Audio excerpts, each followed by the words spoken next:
Glamorgan close in on win after Lancashire collapse. It was 1 for the bowlers on day 1. 19 wickets tumbled to leave the game just 1 wicket away from the third innings. Glamorgan down to their numbers 10 and 11 and still 23 runs behind their visitors. And that's all they would muster, 150 for Glamorgan, the last action of their innings just Hogan's wicket, unable to make up the ground and run out. Lancashire had been Glamorgan's chief line of resistance with 44 for the world number 3 ranked batsman, but aside from his knock, the hosts had rather limped their way through the innings. Mahmood and Bailey impressed with 3 each for Lancs.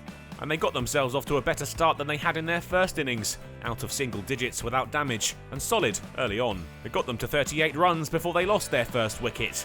Jennings out for 12, LBW to Whale. Davis and Wells ticked along well. They took the total to 50 runs, and then into the 70s. Perhaps they could take Lancashire's lead to 3 figures. They'd be denied that opportunity. Wells cleaned up by Douthwaite, with the advantage 95. Davis was playing a good knock. He and Bohannon found their feet, and the opener was heading towards 50. He wouldn't be able to get there though. Out LBW to Nisa for 47. His wicket signalled lunch, with Lancashire 88 for 3, leading by 111. Livingston joined Bohannon at the resumption, and the pair had 3 figures on the board in pretty quick time, but Bohannon wouldn't stick around for very long, out-bowled by Nisa with the lead 132. Livingston would be right behind him, caught off Douthwaite, Glamorgan surging back into it. Wood fell without facing. Labuschagne found the stumps as they looked for a quick single. Nisa then had the skipper. Villas out LBW. Lancashire crumbling. And a 5th wicket after lunch was forthcoming. Tom Bailey out caught behind to the first ball he faced. Mahmood and Parkinson calmed things down.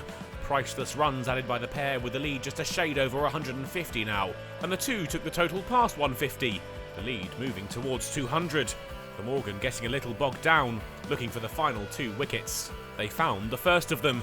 Cook did really well, stood up to the stumps to take the catch off Lamb. They'd get as far as 164 when Mahmood was removed. The Lancashire innings over, the lead 187, and the finishing line in sight a little over midway through day 2.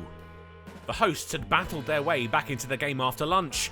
Just Davis on 47, and Wells had managed to breach 20 runs, and the door had been left open for Glamorgan. They had Nisa to thank for their opportunity. 4 wickets for the Aussie after some exceptional bowling. Could they take advantage after tea? Glamorgan made a decent start to the final chase. Cook and Lloyd coping well against some hostile bowling from Mahmood and Bailey. The Lancashire men were trying everything they could to upset their hosts' rhythm. It meant they'd have to wear a few, but the opening pair ploughed on undeterred. 50 up in decent time. The required runs now below 150. Lancashire finally had the wicket they'd been hunting with the score on 72. Cook out, caught by Livingston for 38. And they followed it with another, both openers gone within a few overs of each other. Bailey with the wicket, Lloyd gone for 41. Glamorgan found 3 figures through Labuschagne and Root, but it wouldn't be long before Lancs had their third. Root out LBW to Mahmood. Could Lancashire save themselves? Carlson has shown his worth to Glamorgan throughout the summer and did so again, allowing Labuschagne the strike and watching on as he got into his work. The pair put on 35 before the close of play. The score at the end of the day was 137 for 3. Glamorgan required just 51 more runs, but with this game moving along at quite some rate and wickets continuing to tumble, you wouldn't bet against Lancashire turning this one around on day 3.